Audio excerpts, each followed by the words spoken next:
छत्रपती शिवाजी महाराज की जय भवानी। 12 ज्योतिर्लिंगापैकी एक असलेल्या पवित्र अशा औंढा नागनाथ येथील अष्टम ज्योतिर्लिंगाला माझा नमस्कार।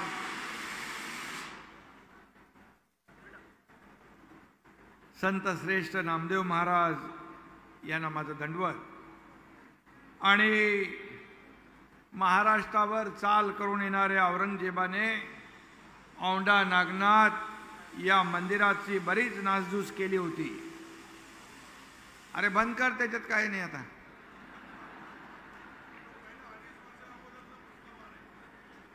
तो अब्दुल सत्तार मध्ये 2.5 वर्षापूर्वीचा फुसका बार आहे। आणि या मंदिराची नासधूस केली होती।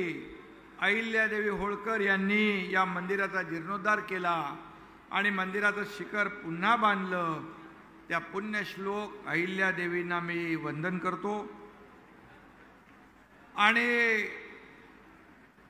हिंदूंच्या देशभरातील तीर्थस्थळांचं पावित्र्य राखण्याचं, त्याचं संवर्धन करण्याचं काम या देशाचे प्रधानमंत्री मोदी साहेबांनी केलं। त्यांचंही मी मनापासून अभिनंदन करतो।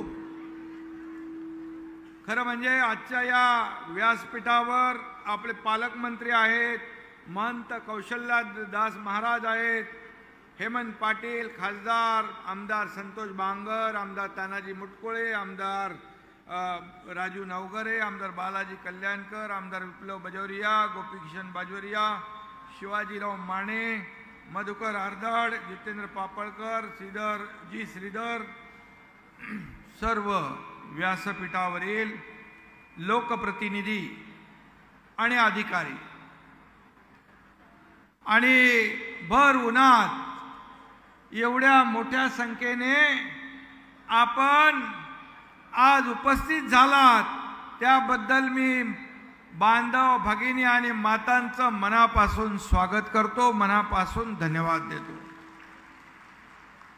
अनेक लोकांनी मगाशी सांगितलं की आपल्याला इथं शासन आपल्या दारी हे लाभ घेण्यापासून अडवण्याचं काम केलं, परंतु आपण इथे भर उन्हात उपस्थित झालात त्याबद्दल मी डबल आपलं अभिनंदन करतो, मनापासून आपल्याला धन्यवाद देतो। इकडे सरपंच आहेत, तिकडे महिला बचत गट आहे, या सगळ्यांना शुभेच्छा देतो। खरं म्हणजे या केंद्र आणि राज्य सरकारच्या डबल इंजिन सरकारमुळे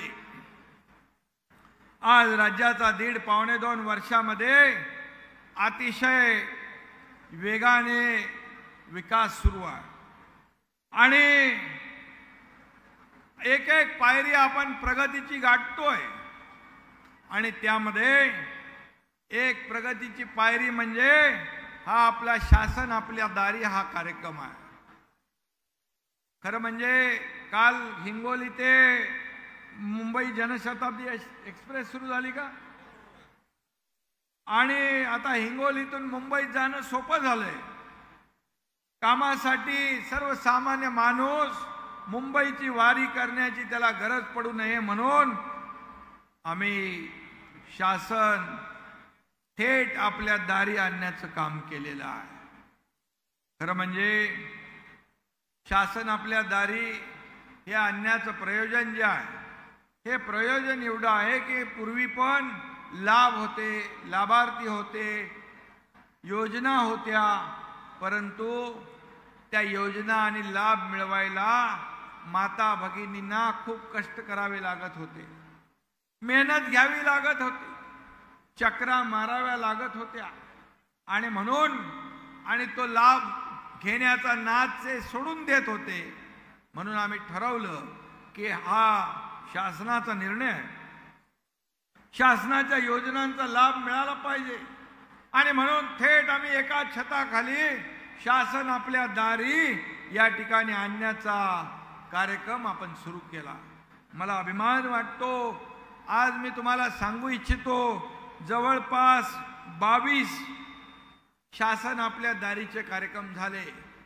बांधवांनो आणि भगिनींनो, या 22 कार्यक्रमामध्ये 5,65,00,000 लोकांना लाभ मिळाले.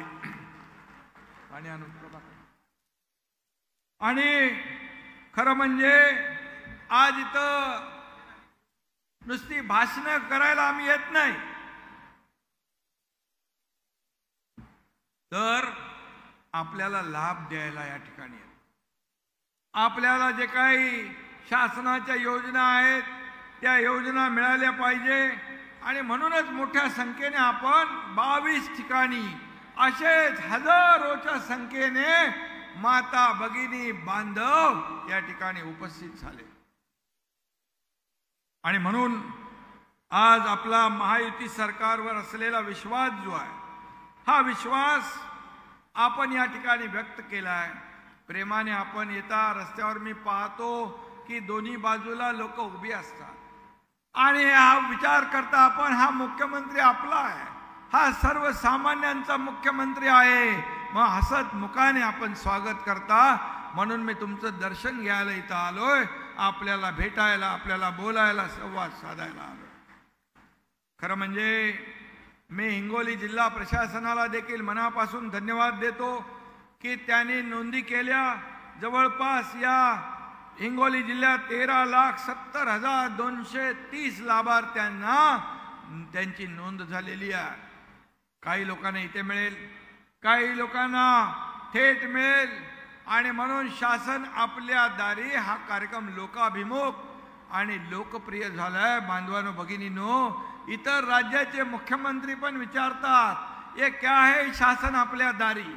त्यांना मी सांगतो, शासन अपने द्वार पे ये उनको यहाँ पर, त्यांना आपल्या चक्रा मारायला लागू नये म्हणून सगळ्या योजना ज्या आहेत, मग कुणाचे दाखले असतील, कुणाला आपण पिठाची गिरणी असेल, ट्रॅक्टर असेल, हार्वेस्टर असेल, पॉवर टिलर असेल, रेशन कार्ड असेल, शासकीय प्रमाणपत्र असेल, मतदार नोंदणी असेल, आधार नोंदणी असेल, प्रधानमंत्री मातृवंदना योजना असेल, कुटुंब कल्याण योजना असेल, कुपोषित बालकांची तपासणी असेल, जन्म मृत्यू प्रमाणपत्र असेल, कन्या समृद्धी योजनेचे लाभ असतील, कर्ज मंजुरी, विवाह नोंदणी, जमीन मोजणी, भूमापन, प्रॉपर्टी कार्ड, ही कामं बांधवांनो एका छताखाली आपण करतो.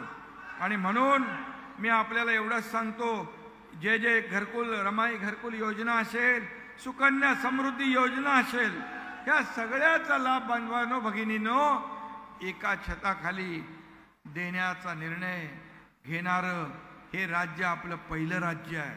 देशामध्ये पहिलं राज्य आहे की अशा प्रकारच्या योजनांमधून 5,60,00,000 लोकांना या ठिकाणी लाभ मिळाला. गेल्या 1.5-2 वर्षात आपण कामांचा एवढा धडाका लावलाय, या धडाक्याच्या आवाजात महाआघाडीच्या लवंगी फटाक्याचा आवाज येतो का? आपल्या कामाच्या धडाक्यात महाविकास आघाडीच्या लवंग्या फटाक्या आवाज येतो का? कारण आपला फटाका आणि काम मोठं आहे. आणि म्हणून महाआघाडीतले सगळे फटाके एकत्र आले तरी त्यांचा आवाज बाहेर निघत नाही. आणि म्हणून मी त्याच्यावर काही राजकीय बोलू इच्छित नाही, परंतु सगळे रोज सांगतात मी मर्द आहे, मी मर्द आहे. कशासाठी? मी तर काय बोलत नाही, मी तर काय दुसरं काय आरोप पण करत नाही. पण तुम्ही आपल्या कार्यकर्त्यांना, शिवसैनिकांना, नागरिकांना जो काही दर्द दिलेला आहे, दुःख दिलेलं आहे, ते कसे विसरतील लोक? आज मगाशी कोणी सांगितलं, आपल्या हेमंत पाटील यांनी जेव्हा भेटायची वेळ होती, संवाद साधायचा वेळ होती, संधी होती, तेव्हा संवाद साधला नाही. आता कुठली यात्रा, जनसंवाद यात्रा कुठली रे हेमंत? जनसंवाद यात्रा. आता संवाद करायचा वेळ होता तेव्हा लोकांना टोकरलं, लोकांना लांब केलं, लोकांना दुरावलं. परंतु हा एकनाथ शिंदे हा एका शेतकऱ्याचा मुलगा आहे, हा तुमच्यातला एक मुलगा आहे. हा मुख्यमंत्री म्हणून मी आज बोलत असलो तरी सुद्धा मी आजही कार्यकर्ता म्हणून काम करतोय, कार्यकर्ता म्हणूनच काम करणार। उद्या तुमच्यातला एखादा सर्वसामान्य कार्यकर्ता कर्तृत्वाच्या जोरावर पुढे आला, मुख्यमंत्री म्हणून इथं उभा राहून भाषण करू लागला, तर सगळ्यात जास्त आनंद या एकनाथ शिंदेला होईल। कारण सर्वसामान्य माणसाने का मुख्यमंत्री होऊ नये का जागीरदारांनीच फक्त ठेका घेतलाय, सोन्याचा चमचा तोंडात घेऊन जन्माला आलेल्या लोकांनी ठेका घेतलाय। हे माझं गोर गरीब जनता, आता माझं कुटुंब माझा परिवार नाही, ह्या सगळा जनसागर माझा परिवार आहे, अख्खा महाराष्ट्र माझा परिवार आहे, आणि तुमचं कुटुंब तो माझी जबाबदारी। अशा प्रकारचं काम आपण या राज्यामध्ये करतोय। आणि म्हणून आज आपण, मी एवढंच सांगतो की या सर्वसामान्य माणसांचं सरकार आहे, सर्वसामान्य माणसांचं सरकार। या सरकारमध्ये अनेक योजना आपण केल्या आज,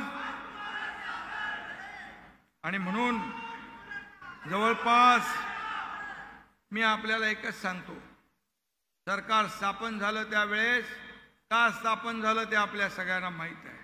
ज्या वेळेस या राज्यामध्ये सगळी कामं ठप्प होती, सगळे प्रकल्प बंद होते, सण उत्सव सगळे बंद होते, आणि एक नैराश्याचं वातावरण होतं, निराशा पसरली होती।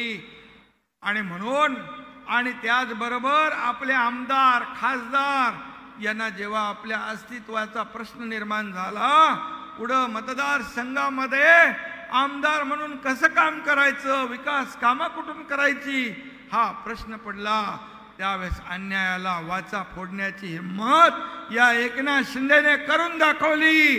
देशाने नाही तर जगातल्या अनेक देशांनी त्याची दखल घेतली। आणि म्हणून मी आपल्याला एकच सांगतो, आणि म्हणून आपण निर्णय घेतला। निर्णय घेतल्यानंतर बांधवांनो, भगिनींनो आणि मातांनो, मी आपल्याला एकच सांगतो, पहिली बैठक होती, शपथ मी आणि देवेंद्र फडणवीस साहेबांनी दोघांनीच घेतली। पहिल्या कॅबिनेटमध्ये तुम्ही माहिती घ्या, तुम्ही कॅबिनेटचा रिपोर्ट घ्या, त्या कॅबिनेटमध्ये पहिला निर्णय आम्ही शेतकऱ्यांच्या हिताचा घेतला। दुष्काळग्रस्त भागातल्या लोकांना पाणी मिळालं पाहिजे म्हणून हा निर्णय आम्ही घेतला। आणि म्हणून आज मी तुम्हाला सांगतो, आज धन्यवाद, आज आम्हाला तुम्हाला सांगतो 55 ते 60 कॅबिनेट बैठका झाल्या, 500 पेक्षा जास्त आपण निर्णय घेतले। पण तुम्ही जर निर्णय पाहिले, एकही निर्णय राज्यकर्त्यांच्या लाभाचा, फायद्याचा आम्ही नाही घेतला। 500च्या 500 निर्णय तुमच्या गोर गरीब सर्वसामान्य माता भगिनींसाठी घेतला, शेतकऱ्यांसाठी घेतला। शेतकऱ्यांना अवकाळी गारपीट मध्ये नुकसान व्हायचं, ते एनडीआरएफचे नियम आम्ही तोडून टाकले, 2 हेक्टरचं 3 हेक्टर केलं, सततच्या पावसाचं नुकसान आम्ही नुकसान भरपाईत धरलं। दुष्काळाला, ज्या ठिकाणी दुष्काळ आहे त्याला वेगळे मापदंड लावून टाकले। 1 रुपयात पीक विमा योजना आपण चालू केलं। आज महिला भगिनी आहेत त्याला सक्षमीकरणाचा निर्णय घेतला, 50% एसटी मध्ये महिला भगिनींना सवलत दिली। आता अर्ध्या तिकिटामध्ये माझ्या माता भगिनी प्रवास करतात, आपल्या पतिदेवाला सांगतात तुम्ही थांबा, मी 50% अर्ध्या तिकिटात बाजारहाट करून येते। आणि आज मी तुम्हाला सांगतो 50% अर्ध तिकीट करून पण तोट्यात असलेली एसटी या माझ्या माय भगिनींमुळे फायद्यामध्ये गेली, हा देखील इतिहास आहे। ज्येष्ठ सहकारी जे आहेत, ज्येष्ठ बांधव आहेत, त्यांना आपण मोफत एसटी केली। महिला सक्षमीकरणाचा आपण निर्णय घेतला, महिला बचत गटाचं आपण खेळतं भांडवल आपण दुप्पट केलं, सीआरपीचं मानधन वाढवलं, आज लेक लाडकी लखपती योजना आपण सुरू केली. मुलीचा जन्म झाला 5,000, पहिलीत गेली 6,000, अशा करत करत 18 वर्षाची मुलगी होते तर 1,01,000 रुपये त्या मुलीच्या खात्यामध्ये जमा करण्याचा निर्णय आपण घेतला. आणि म्हणून आज मी सांगतो, महिला बचत गटाला आज आपण मोठ्या प्रमाणावर सक्षम करतोय.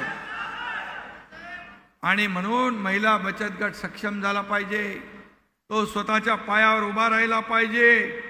आणि या माता भगिनींच्या जीवनामध्ये आमूलाग्र बदल झाला पाहिजे. सुखाचे, समाधानाचे, आनंदाचे दिवस आले पाहिजे. मी जेव्हा औंढा नागनाथचं दर्शन घ्यायला गेलो, पत्रकारांनी मला विचारलं, मागच्या वेळेस मी आलो होतो, मला काल महाशिवरात्रीला गेलो तिकडे विचारलं काय मागणं केलं, काय साकडं घातलं. मी म्हणालो काय साकडं घालणार, माझ्या या महाराष्ट्रातला बळीराजा शेतकरी सुखी झाला पाहिजे, समाधानी झाला पाहिजे आणि त्याला चांगले दिवस आले पाहिजे, एवढीच मागणी मी करतो. माझ्या माता भगिनींच्या जीवनामध्ये, माझ्या तरुणांच्या जीवनामध्ये चांगले दिवस आले पाहिजे, त्याला रोजगार मिळाला पाहिजे. दुसरं मी काही परमेश्वराकडे मागत नाही. आणि म्हणून आज हा एकनाथ शिंदे जिकडे जातो तिकडे हजारो लोक तिकडे येतात आणि मोठ्या हसत मुखाने आशीर्वाद देतात. हीच माझी पुण्याई आहे, हीच माझी कामाची पोचपावती आहे, बाकी काही नको मला. आणि म्हणून आज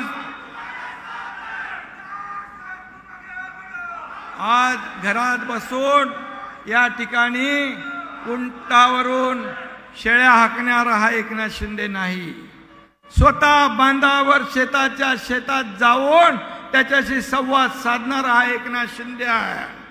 महापुराला पूर आला, इरशाळवाडीची दुर्घटना घडली, आपत्ती आली, संकट आलं महाराष्ट्रात, तर पोचणारा पहिला नंबर हा एकनाथ शिंदे आहे. सर्वसामान्यांच्या दुःखामध्ये सहभागी होणारा एकनाथ शिंदे आहे. फेसबुक लाईव्ह करून काम होतं का? फेस टू फेस काम करायला पाहिजे, जाऊन भेटलं पाहिजे, संवाद साधला पाहिजे, त्यांचे दुःख वेदना ऐकून घेतल्या पाहिजे. सरकार कुणासाठी आहे? सरकार सर्वसामान्यांसाठी आहे. हे कायदे कुणासाठी आहे? हे कायदे जनतेच्या हितासाठी असले पाहिजे. काम होणार नाही हे सांगायला अक्कल लागत नाही, पण न होणारं काम करायला पॉझिटिव्ह सकारात्मक आपल्या त्याला प्रयत्न करावे लागतात. ते करणार हे सरकार आहे. आणि म्हणून आज मी आपल्याला एवढं सांगतो की गेल्या 1.5-2 वर्षामध्ये आपण जे काम केलं, महिला सक्षमीकरण असेल, मुख्यमंत्री माझी शाळा सुंदर शाळा अभियान आपण सुरू केलं, त्याच्यामध्ये 2 कोटी विद्यार्थ्यांनी सहभाग घेतला. आणि त्याच्यामध्ये तुम्हाला मी आनंदाची बातमी सांगतो, त्या कामाचं कौतुक Guinness book of the world त्याने आपल्याला अवॉर्ड दिले. आपल्या सरकारला ही मोठी मोठी गोष्ट आहे. नमो रोजगार योजना आपण सुरू केली, महारोजगार सुरू केला. आणि त्यामध्ये आपण जेव्हा उद्योग पळाले असा आरोप करणाऱ्या लोकांना मोठी चपराक आपण दिली. गेल्या वर्षी 1,37,000 कोटीचे उद्योग आपल्या राज्यात आले. या वर्षी 3,73,000 कोटीचे उद्योग आपल्या राज्यात आणले आपण. त्या उद्योगपतीच्या घराखाली बॉम्ब लावणारे लोक त्या काळात होते म्हणून उद्योगपती पळत होते. आज उद्योगपत्यांना सुरक्षित वाटतंय, त्यांना आपण रेड कार्पेट देतोय, त्यांना आपण सवलती देतोय. म्हणून रोजगाराच्या संध्या या ठिकाणी आपल्या तरुणांना उपलब्ध होणार आहे आणि त्यांनाही रोजगार मिळणार आहे. आणि म्हणून मी आपल्याला एवढं सांगेन, एक एक पाऊल आपण पुढे जातोय, एक एक पाऊल आपण पुढे टाकतोय. अनेक योजना आहेत, त्या योजनांच्या बद्दल मी बोललो तर खूप याला वेळ लागेल. हिंगोलीचा विकास देखील आपण या ठिकाणी करतोय. अरे ते आपलं लिगो प्रकल्प जो आहे त्याला 2600 कोटी रुपयाची तरतूद या ठिकाणी केली। हे जगभरामध्ये हिंगोलीचं नाव त्या प्रकल्पामुळे पोहोचणार आहे आणि म्हणून हिंगोलीचा सिंचनाचा जो अनुशेष आहे तो भरून काढण्याचं काम देखील आपलं सरकार करेल। त्याच्यामध्ये काही ठिकाणी आपल्याला बदल करावे लागतील, ते बदल घडवण्याचं काम आपण करू आणि हिंगोलीमध्ये आपण उद्योगाला उद्योग उभारणी करून रोजगार देण्याचंही काम आपलं सरकार करेल। त्याचबरोबर बाळासाहेब ठाकरे हळद संशोधन केंद्र त्याचं इथे प्रतिकृती केली आहे। हेमंत पाटील यांचं मी अभिनंदन करतो, त्याने अतिशय चांगल्या प्रकारचा पाठपुरावा केला आणि त्याला देखील आपण त्या 100 कोटी रुपये तात्काळ शासनाने दिले आणि जे लागतील तेही आपण देऊ। आणि म्हणून आज मी एवढंच सांगतो की या जिल्ह्यामध्ये अनेक योजना 40 वर्षापासून पूर्णा नदीवरचे बंधारे व्हावे यासाठी आंदोलनं झाली। आपण किती बंधारे बांधतोय हेमंत? 4 बंधारे आणि 11 कोटी। 4 बंधारे आपण त्याच्यावर बांधतोय आणि 17 त्याच्यामुळे 20,000 एकर जमीन ओलिताखाली येणार, 20,000। आणि त्याचबरोबर यामध्ये हिंगोली जिल्ह्यातील सेनगाव तालुक्यामध्ये देखील आपण नदीला कुठला कयादू ना नदी पाणी कालव्याद्वारे कयादू नदीला देखील जोडण्याची आपली मागणी आहे। त्या सर्वेक्षणासाठी देखील परवानगी दिली आहे। लवकरच हा प्रकल्प आपण हाती घेऊ। त्याचबरोबर पाण्यासाठी किमान 5 दशलक्ष घनमीटर असावा अशी अट आहे। त्यामुळे निम्न पातळी बंधाऱ्याचं केटीवेर बॅरेजमध्ये रूपांतर करण्यासाठी देखील आपला प्रयत्न आहे। तिथे 8,000 एकर जमीन सिंचनाखाली येईल। संतोष बांगरच्या मतदारसंघामध्ये आणि त्याचबरोबर या ठिकाणी 50,000 एकरचं सिंचन पेनगंगा नदीवरील 7 बंधाऱ्यांना आपण मंजुरी दिली, त्याची वर्कऑर्डर झाली आणि त्याला जवळपास 50,000 एकर जमीन सिंचनाखाली येईल। आणि म्हणून बांधवांनो आणि भगिनींनो, आपल्याला हा हिंगोली जिल्हा ना उद्योग जिल्हा म्हणून याचं जे काही प्रसिद्ध झाला, त्याच्यामध्ये MIDC मध्ये पाणी पुरवठ्याची सोय नव्हती, आता त्याला आपण 63 कोटी मंजूर केले। त्यासाठी वर्क ऑर्डर झाली, हे मंजूर नाही, वर्क ऑर्डर दिलेल्या मी कामांची यादी वाचतोय। आणि म्हणून अशी अनेक कामं आपण या ठिकाणी केली। गेल्या 2.5 वर्षामध्ये मागच्या काय मिळालं होतं हेमंत आणि संतोष मुटकुळे साहेब, राजूभाई, मागच्या 2.5 वर्षामध्ये सरकार स्थापन व्हायच्या पूर्वी काय होतं, परंतु गेल्या 1.5-2 वर्षामध्ये बांधवांनो सरकार हे देणार आहे, हे दोन्ही हाताने देणारं सरकार आहे, हे घेणारं सरकार नाही, हे देणार आहे। आणि म्हणून आज मी आपल्याला एवढं सांगेन, 885 कोटी खर्च करून मेडिकल कॉलेजचा आपण निर्णय घेतला, आरोग्य सुविधा आपण वाढवतोय। 1.5 लाखाची महात्मा ज्योतिराव फुले योजना आपण 5 लाखापर्यंत वाढवली, सगळ्या अटी शर्ती काढून टाकल्या। आता या राज्यातल्या प्रत्येक माणसाला 5 लाख रुपयापर्यंत मोफत उपचार मिळतील। सगळे पिवळं रेशन कार्ड, केसरी रेशन कार्ड सगळ्या अटी काढून टाकल्या। आता पूर्ण सगळ्यांना, अगदी लखपती माणूस असला आणि आपला गरीब असला, या सगळ्यांना आपण मोकळं केलंय। कॅशलेस योजना देण्याचा निर्णय घेतला। माझ्या माता भगिनी इकडे आहेत, या माता भगिनी आपल्या कामाच्या व्यापात, आपल्या परिवाराच्या व्यापामध्ये आपल्या आरोग्याकडे हेळसांड करतात, दुर्लक्ष करतात। म्हणून राज्य सरकारने, आरोग्य विभागाने माता सुरक्षित तर कुटुंब सुरक्षित ही योजना आपण सुरू केली। 3 कोटी महिलांनी त्याच्यामध्ये फायदा घेतला। हे आपल्या सरकारचं काम आहे। आणि म्हणून जे एवढं मोठं काम केल्यानंतर त्यांच्या विरोधकांच्या पायाखालची वाळू सरकली, त्यांना पोटदुखी सुरू झाली. त्यांची पोटदुखी दूर करण्यासाठी देखील बांधवानो भगिनींनो, आपण बाळासाहेब ठाकरे आपला दवाखाना सुरू केला. त्याच्यात मोफत इलाज देखील होईल त्यांचा. राज्यात 700 ठिकाणी आपण ही योजना करतोय. आणि म्हणून मी आपल्याला एवढंच सांगेन, हे सरकार काम करणार आहे. हे सरकार, या शासन, त्याचबरोबर आज मराठा आरक्षणाचा हेमंत पाटील यांनी विषय काढला. हा एकनाथ शिंदे या राज्याचा मुख्यमंत्री पदावर असताना छत्रपती शिवाजी महाराजांची जाहीर शपथ घेणारा हा धाडसी एकनाथ शिंदे या राज्याने पाहिला. आणि सांगितल्याप्रमाणे 10% मराठा समाजाचं आरक्षण विशेष अधिवेशन घेऊन दिलं. सभागृहात सर्वांनी एकमताने मंजूर केलं. बाहेर जाऊन मीडियामध्ये सांगतात हे मराठा आरक्षण टिकेल कसं? का टिकणार नाही त्याची कारण सांगा ना. का टिकेल याची कारण माझ्याकडे आहेत. आणि म्हणून कोर्टामध्ये कोणीतरी गेलं होतं.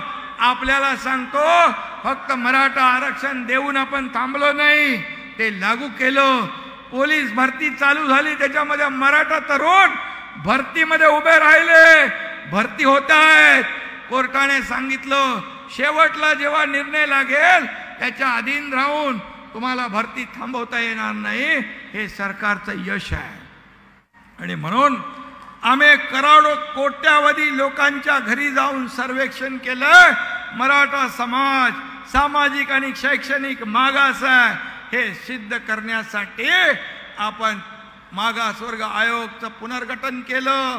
कोणालाही अपेक्षित नव्हतं विरोधी पक्षाला की एवढ्या लवकर मराठा समाजाला आरक्षण मिळेल. पण जे बोलतो ते करून दाखवतो. आणि एकदा शब्द दिला की शब्द फिरवत नाही, हा माझा स्वभाव आहे. आणि म्हणून मी आपल्याला मराठा समाजाच्या बांधवांना सांगू इच्छितो, या भागात कुणबी प्रमाणपत्र मिळत नव्हते. हे कुणबी प्रमाणपत्र ज्याच्या नोंदी जुन्या आहेत त्याला देण्याचं काम आपल्या सरकारने केलं. 40 वर्ष कोणालाही प्रमाणपत्र मिळत नव्हतं, आपल्या सरकारने ते काम केलं. आज कुणबी प्रमाणपत्रासाठी आपण जस्टिस शिंदे कमिटी काम करते आहे, तिला देखील आपण मुदतवाढ दिली. आणि त्याचबरोबर जे नोटिफिकेशन काढले त्याच्यावर आलेले आक्षेप बाजूला झाले, त्याची छाननी झाली की ते फायनल देखील आपण करणार आहोत. म्हणून जे आपण बोलतो ते करून दाखवतो. तुम्हाला अपेक्षा नव्हती, मग मराठा समाजाला इतके वर्ष तुमच्याकडे संधी होती आरक्षण लाभ देण्याचा, परंतु ते दिलं नाही. त्याला वंचित ठेवलं. मराठा समाजाच्या जीवावर अनेक नेते मोठे झाले, परंतु माझ्या मराठा समाजाला वंचित ठेवण्याचं काम त्या नेत्यांनी केलं. त्यांना तुम्ही प्रश्न विचारला पाहिजे की का तुम्ही याच्या आडवं येता? तुम्ही तर दिलं नाही.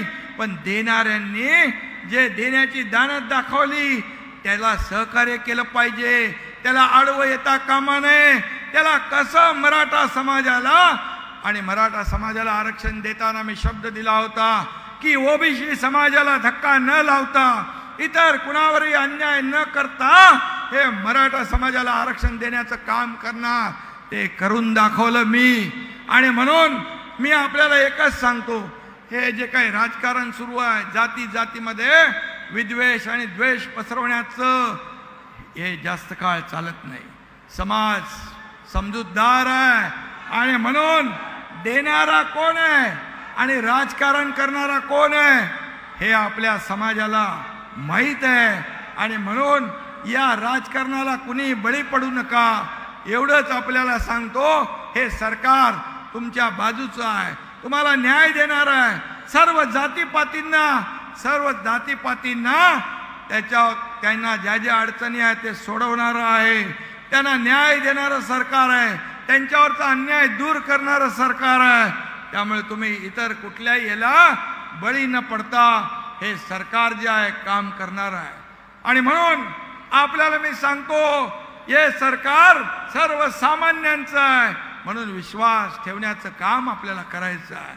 मी आज जरी मुख्यमंत्री असलो काही लोक म्हणतात सीएम म्हणजे चीफ मिनिस्टर, पण मी सांगतो सीएम म्हणजे कॉमन मॅन, सर्वसामान्य माणूस. सर्वसामान्य माणसाचे सुख दुःख समजून घ्यायचे असतील तर डोक्यामध्ये मुख्यमंत्री पदाची हवा जाता कामा नये. आणि म्हणून मी आजही जमिनीवरचा कार्यकर्ता आहे, एका गरीब शेतकऱ्याच्या कुटुंबातला कार्यकर्ता आहे. आणि म्हणून तुमच्या वेदना, तुमची दुःख मला माहीत आहेत. आणि या देशाचे प्रधानमंत्री नरेंद्र मोदीजींनी ज्या योजना केल्या, हे डबल इंजिनचं सरकार या राज्यात वेगाने काम करतंय, गतिमानतेने काम करतंय. म्हणूनच सगळ्यांच्या पायाखालची वाळू सरकली आहे. ते आरोप करतात, काय काय बोलतात मीडियामध्ये, टीव्ही मध्ये बघता आपण. पण मी नेहमी सांगतो, तुम्ही आरोप करा, मी आरोपाला उत्तर आरोपाने नाही, मी आरोपाला उत्तर माझ्या कामातून देणार, माझ्या सर्वसामान्य लोकांना न्याय देऊन देणार. ही माझी भूमिका आहे. आणि म्हणून हजारो लोक दररोज येतात, जॉईंट होतात, एकत्र येतात, कारवा आपला मोठा होतोय. मगाशी अब्दुल सत्तार यांनी सांगितलं, त्यांनी एक शेर मारला. त्यांनाही मी सांगू इच्छितो की माझा स्वभाव आहे की मी कधी कुणाच्या बद्दल वाईट मनामध्ये चिंतित नाही. वाईट जे चिंतात तो दुसऱ्याचा खड्डा खोदतात, त्याचा खड्डा अगोदर तयार होतो. आणि म्हणून चांगलं आपलं पॉझिटिव्ह विचार करा. एक या राज्यामध्ये एक सर्वसामान्याला न्याय मिळाला पाहिजे असं सरकारचं काम असलं पाहिजे. अहंकारापोटी या राज्याचं नुकसान करता कामा नये. हे राज्यकर्त्याचं काम नाही, राज्यकर्त्याचं काम आहे मी घेतलेल्या निर्णयामुळे हजारो लाखो लोकांना फायदा झाला पाहिजे, त्यांच्या जीवनामध्ये चांगले दिवस आले पाहिजे, सुखाचे समाधानाचे दिवस आले पाहिजे. हे राज्य सरकारचं काम आहे आणि ते आम्ही करतोय. आणि महायुती सरकार जे आहे या राज्यामध्ये चौफेर विकास करते आहे. आणि म्हणून हे राज्य पहिल्या नंबरला चाललंय. आणि म्हणून मी आपल्याला मनापासून धन्यवाद देतो. एवढ्या मोठ्या संख्येने भर उन्हात आपण आलात, तुम्हाला मी मनापासून आपल्या साक्षात दंडवत घालतो. आणि माझ्या मुख्यमंत्री जनकल्याण योजना या विभागाचे डॉक्टर अमोल शिंदे आणि त्यांच्या टीम, सर्व अधिकारी यांचं मनापासून अभिनंदन करतो.